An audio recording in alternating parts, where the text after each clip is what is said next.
Hi people, you join me back here at Hasse fen on a very blistery morning. So it's about 7:30 in the morning now, or just gone 7:30, and I beat the traffic and I thought I'd beat the wind, but I got here and as usual it's blowing a hoolie, but that doesn't matter, it stir things up a little bit. Just got the house up and a few bits laying around. I haven't got any rods in yet. I wanted to get that up just to give me a little foundation to sort the rods and rigs out. I've got to tie two new rigs. So let me run you through. This is a new peg. Just leading right up to that corner. I haven't fished this peg. And I just love fishing new pegs. So I'd been in the same peg for 3 weeks now. And I thought time for a change. Well, I didn't think time for a change. Out there somewhere, not going to say too much, but there's a bit of deep water and I've been putting bait in there for the last 10 days. I've put about 8-9 kilo out there now. Before I left I put about 2.5 kilo of particle over the top of it on a tight spot, and that should feather its way down and slowly break apart. By the time it hits the bottom it should be a 2 by 2 metre square or circle, whatever you call it. And yeah, so you can tell I've been putting a lot of bait in there because them little bastards, they're everywhere. I got here this morning about 40 minutes ago. I don't know if you can properly see them. You'll be able to see them on the big screen, but there's about 14 coots. Little swines have probably had a right festo on my bait. But there you go, they wouldn't have got it all. Plenty of bits and pieces out there too. And I'm going to put a little nice light lead on there, probably 2.5 ounce, 3 ounce lead, it's not a long chuck. And fish a running rig on that one, or a semi-fixed running rig should I say. Because the weed's not so bad over in that corner and you've got a nice deep little hole there, I feel like I can present a running rig and not have any issues. Obviously out there in the plateau, it's a must, you've got to drop that lead. And reason being, there's quite a long distance out to spot fish in that plateau, and you've got to pull it through quite a few reed beds, so you don't want to take any chances out there. So there you go. So back to finding new spots. Really looking forward to this. Right on the back of the wind. I'm most on the back of the wind that you could possibly be. I'm looking forward to that deep spot. Like I say, I've been working that for probably 10 to 14 days now. So yeah, really looking forward to it. I'm going to get the rods clipped up now and get a couple of rigs made. So, all sorted now. Got all 3 traps set. All 3 rods went out first time despite this crosswind. Happy days. Got this little lone soldier here, just a little way up from the bivvy to the right. And that's out on the plateau, not far from where I have been fishing. It's done me a lot of 30, so and I put a lot of bait in there last week. It'd be silly not to put one back out there. And I'll just walk you back down to the other 2 rods.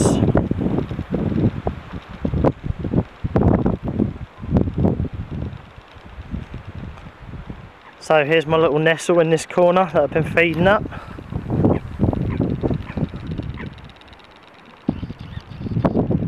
And yeah, so I've got these 2 traps set also.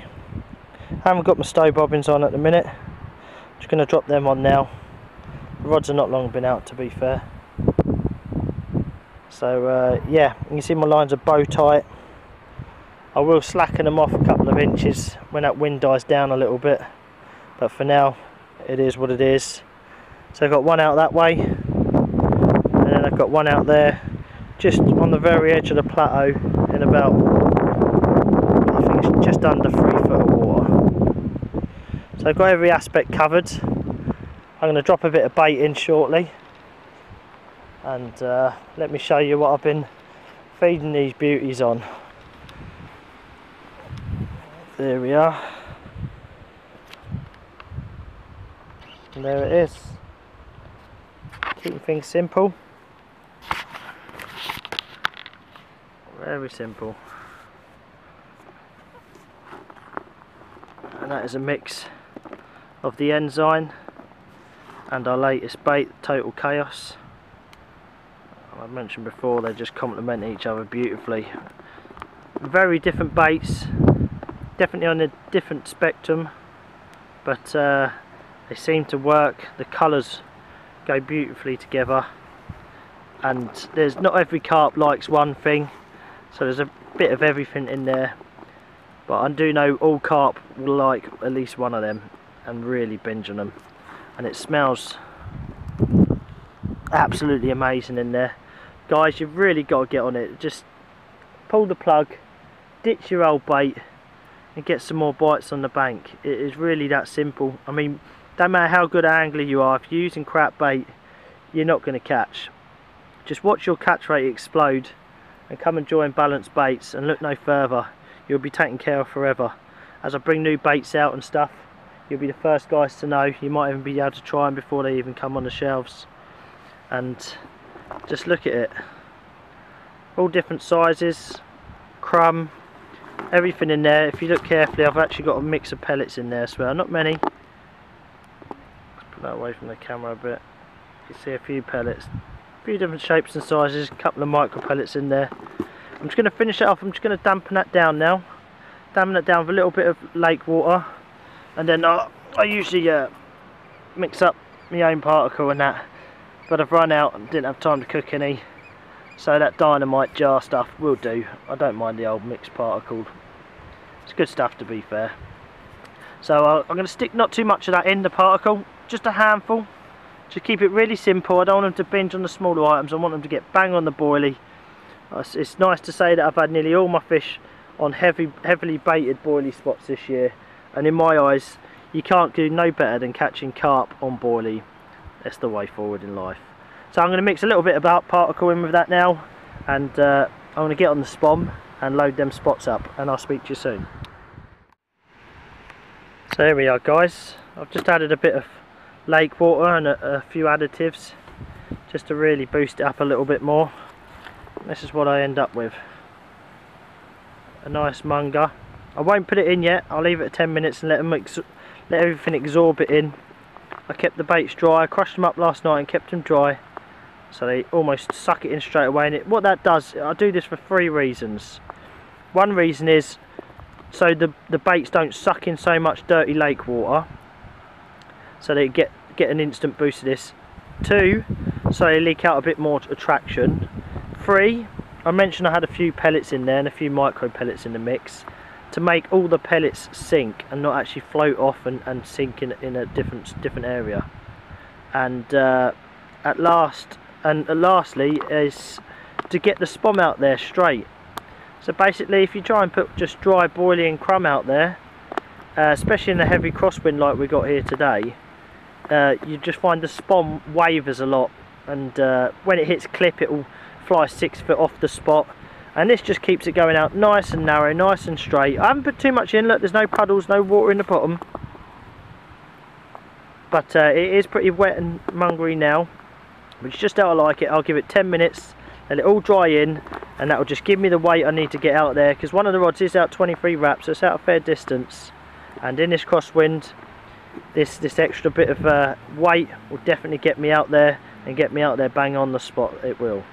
So yeah, so there's my reasons for slightly wetting my mix up, and God, it's so nice. Look how, oh, you see why the carp have been gorging on this stuff.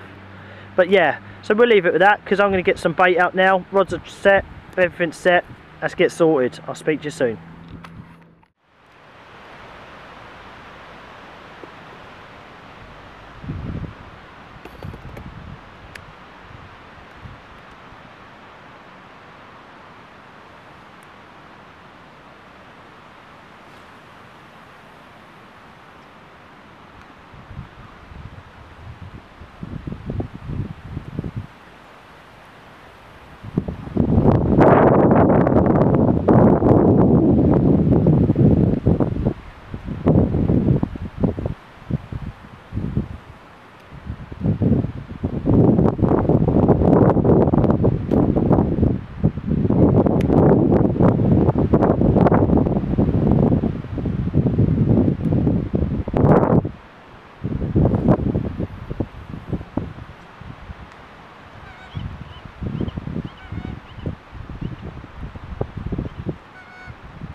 Well, I just had a nice take on the right hand long rod, and I've got a nice little low 20 mirror carp, just under 23 pounds.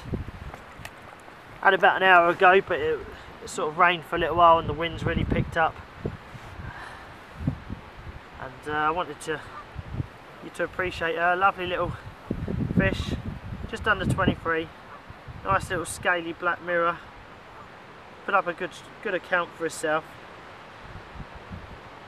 Nice bite too. And yeah, happy days, really happy with this. Get me off the mark nice and quick. Still got an hour and a half before dark. And yeah, already got this. Lovely. Just here again for a quick overnighter tonight, so just trying to make the most of my time on the bank. Got here early this morning. So sweet as. What a way to go into the night feeling confident. Hopefully it's just the start of what could turn out to be a good session. Lovely. I'll show you this other side. Nearly a linear on this side. Oh, it is pretty much linear on this side.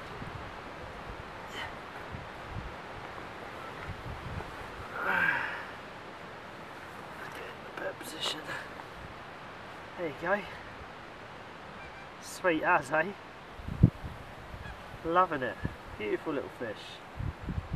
Made my session, thank you. Bite, bite, bite. Loving it. Well, I'm going to slip this little beauty back and I'll speak to you in a bit.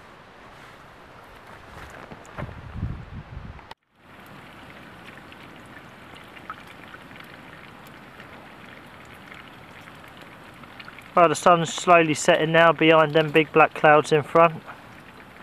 Sun's been out for about 40 minutes. So it's been nice end to the day. It's been windy and overcast and rainy all day, spitting and stuff. It's lovely to see the sun come out for a little bit. And I've just had a couple of liners, sorry, I've just burnt my toast again.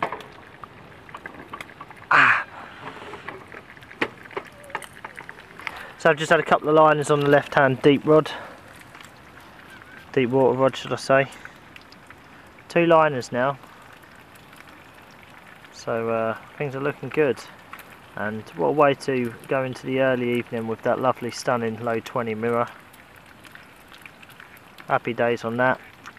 I thought I'd give you a little update just about the liners and just to see how beautiful the sky looks as we set into this evening. Also see down here my dinner's on. Just made a fresh tea, toasting some bread, and for tonight's dinner we've got quarter pounders with bacon, and I'm going to toast the bread. And yeah, can't wait to tuck in this. I'm starving. I've been eating crap all day, chocolate and all sorts of shit. So yeah, so I'm looking forward to that. I'm going to kick back and have a cup of tea. You will not hear from me again tonight unless I have a run in the next 30 minutes. Other than that, I'll see you in the morning for an early update. See you soon.